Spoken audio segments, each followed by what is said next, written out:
ಈ ವರ್ಷದ ಬಿಸಿಲಿನ ಕಾಯಿಲೆಗಳಿಂದ ನಾವು ತಡಿಬೇಕಂತಂದ್ರೆ ಕೆಲವೊಂದನ್ನ ಅವಾಯ್ಡ್ ಮಾಡಬೇಕು, ಕೆಲವೊಂದನ್ನ ಮಾಡಬೇಕು. ಅವು ಯಾವ ಅಂದ್ರೆ ಡೋಂಟ್ಸ್. ಏನೇನು ಮಾಡಬಾರ್ದು ಅಂತಂದ್ರೆ, ಈ ಅತಿ ತಾಪಮಾನದಿಂದ ಬರುವಂತ ಕಾಯಿಲೆಗಳನ್ನು ನಾವು ತಡಿಬೇಕಂತಂದ್ರೆ ಜಾಸ್ತಿ ವ್ಯಾಯಾಮ ಮಾಡೋದಾಗ್ಲಿ, ಜಾಸ್ತಿ ಜಿಮ್ಗೆ ಹೋಗೋದಾಗ್ಲಿ, ಅಥವಾ ಬಿಸಿಲಲ್ಲಿ ಜಾಸ್ತಿ ತಿರುಗಾಡೋದಾಗ್ಲಿ, ಇದನ್ನೆಲ್ಲಾನು ಅವಾಯ್ಡ್ ಮಾಡಬೇಕಾಗತ್ತೆ. ಆಮೇಲೆ ಆಹಾರದಲ್ಲಿ ಏನ್ ಮಾಡಬೇಕು, ಜಾಸ್ತಿ ಹುಳಿ, ಉಪ್ಪು, ಖಾರ, ಮಸಾಲೆ ಪದಾರ್ಥಗಳನ್ನ ಸೇವನೆ ಮಾಡಬಾರ್ದು. ಆಮೇಲೆ ಯಾವುದೇ ರೀತಿ ಉಷ್ಣ ಆಹಾರಗಳನ್ನ ಸೇವನೆ ಮಾಡಬೇಡಿ. ಆಮೇಲೆ ಎಸ್ಪೆಷಲಿ ಆಲ್ಕೋಹಾಲ್ ಸೇವನೆ ಮಾಡಬಾರ್ದು. ಬಟ್ ನಿತ್ಯವಾಗಿ ಆಲ್ಕೋಹಾಲ್ ಸೇವನೆ ಮಾಡುವವರು ಮಾಡಲೇಬೇಕು ಅನ್ನುವಂಥ ವ್ಯಕ್ತಿಗಳು ಏನ್ ಮಾಡಬೇಕಂದ್ರೆ, ಆಲ್ಕೋಹಾಲ್ನಲ್ಲಿ ಜಾಸ್ತಿ ಪ್ರಮಾಣ ನೀರನ್ನು ಬೆರೆಸಿ ತಗೋದು ತುಂಬಾ ಉತ್ತಮ.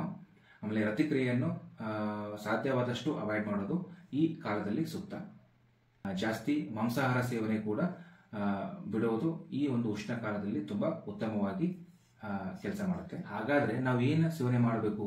ಸೊ ಕೊತ್ತಂಬರಿ ಬೀಜ, ಜೀರಿಗೆ ಹಾಗೂ ಕಲ್ಸಕ್ಕರೆ ಈ ಮೂರನ್ನು ತೆಗೆದುಕೊಂಡು ನೀರಲ್ಲಿ ಹಾಕಿ ಕುದಿಸಿ, ಆ ನೀರನ್ನ ಆರುವರೆಗೂ ಹಾಗೆ ಬಿಟ್ಟು ಅದನ್ನ ಗಡಿಗೆಯಲ್ಲಿ ಹಾಕಿ ನಿತ್ಯವಾಗಿ ಸೇವನೆ ಮಾಡ್ತಾ ಬಂದ್ರೆ ಇದು ತುಂಬಾ ಶೀತಕಾರಿ, ಶರೀರದ ಎಲ್ಲ ಹೀಟ್ ಅನ್ನ ಕಡಿಮೆ ಮಾಡ್ತಾ ಬರುತ್ತೆ.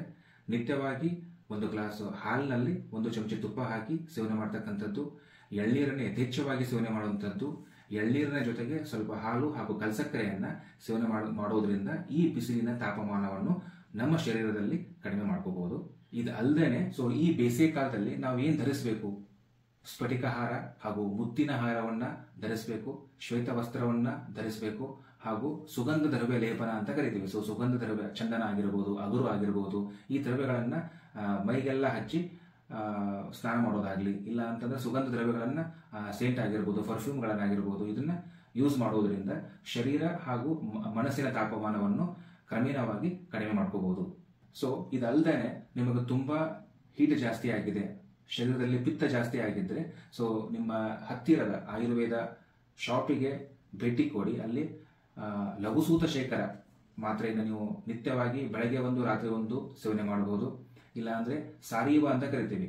ಸಾರೀವದು ಬೇರು, ಆ ಬೇರನ್ನ ನೀವು ನೀರಲ್ಲಿ ಹಾಕಿ ಕುದಿಸಿ, ಆರಿಸಿ, ಸೋಸಿ ಅದನ್ನ ನಿತ್ಯವಾಗಿ ಸೇವನೆ ಮಾಡೋದ್ರಿಂದ ಶರೀರದ ತಾಪಮಾನವನ್ನು ನಾವು ಕಡಿಮೆ ಮಾಡ್ಕೋಬಹುದು.